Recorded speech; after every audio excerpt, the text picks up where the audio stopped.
how do you get speakers and event professionals to prepare the material, the message, their presentations to be more brain friendly? Right. Thank you for this question. I think it's a very important one and the one that is often overlooked because event organizers often assume that speakers, especially seasoned ones, know how to engage an audience and on the brain level as well. It might be true in some cases, but you don't want to leave it to chance, right? And you also have to make sure that content resonates at a deep brain level. And I believe that content is not presentations or sessions. It's not just about passing along information, right? It's about delivering content that sticks in people's memories, connects emotionally, contributes to behavior change, right?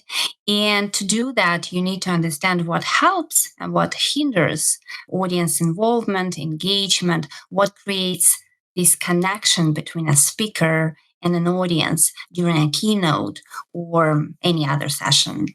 And there are things that are out of speakers' control and more within the organizer's control. But there are many things that speakers can change to improve outcomes and present themselves better.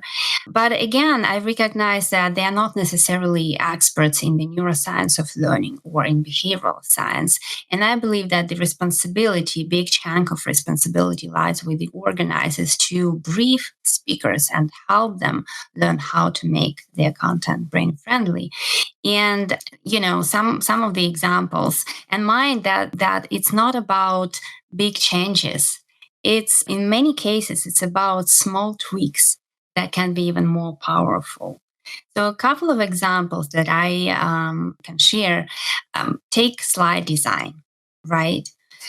It's 2024 and we still see a wall of text. And the recommendation here to make it more brain friendly would be to use minimum text because people cannot use two sensory channels simultaneously. So basically, if they have to read a lot of text while you talk, they will not hear you, right? And this results in the recommendation of opting for less text over more text. And it's again, simple tweak, but it's gonna lead to powerful results about how audience perceives your content and your presentation and your slides. Another example, opt for and insist, if necessary, on having a shorter session. And, I'm old enough to remember times when we had keynotes or other sessions that went on for 1.5 and 2 hours. Crazy, right? And now we've got it under 1 hour, probably. It's more of a standard, right? And I believe it's not because the attention spans, as some say, getting shorter, no, but because more organizers have a better understanding of how it hurts people in terms of learning and overall satisfaction. And another example here would be there was a study that tested various Zoom backgrounds. So if we're talking about online events, they found that speakers are perceived as more trustworthy and competent with books and plants in the background.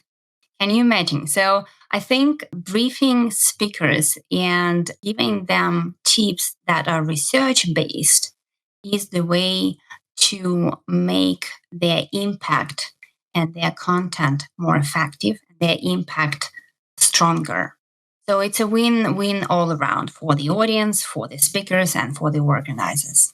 Yeah, those are some great tips, and that's all science based. Is there anything, some of them are practical tips where the wall of words, I like that phrase, where, look, less is more.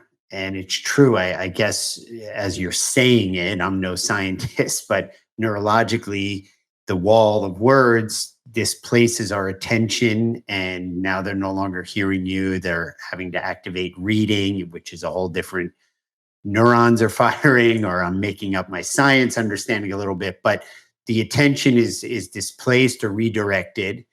I think it's less and less these days, but it still exists where it's a crutch for speakers. And we're asking, look, I tell speakers it's not enough just to wash people over with words and video and sound and some nice images. But really, today, the keynote speaker has so much more value and in turn more pressure.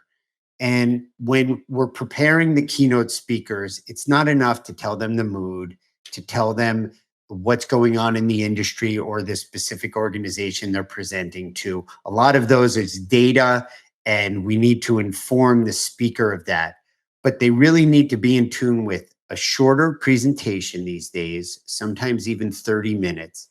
And less is more, meaning words or phrases are minimal, videos are shorter, sound clips are shorter, and even the amount of slides, if there are a lot of them, they're quick images, and we're not inundating our attendees with a lot of extra work because they're coming from a place of listening to what's being said so that they can understand it and have something stick so that they can take it away, apply it immediately, and have an area of their work or their life or both transformed and have that last over time. And this is so important for both the speaker and the event planner or anybody that's involved in dealing with speakers at events to understand. And I think that's a little bit of what you're saying, Victoria. No? Absolutely. Absolutely. No, it's a perfect summary. Yeah. Thank you. I'm interested,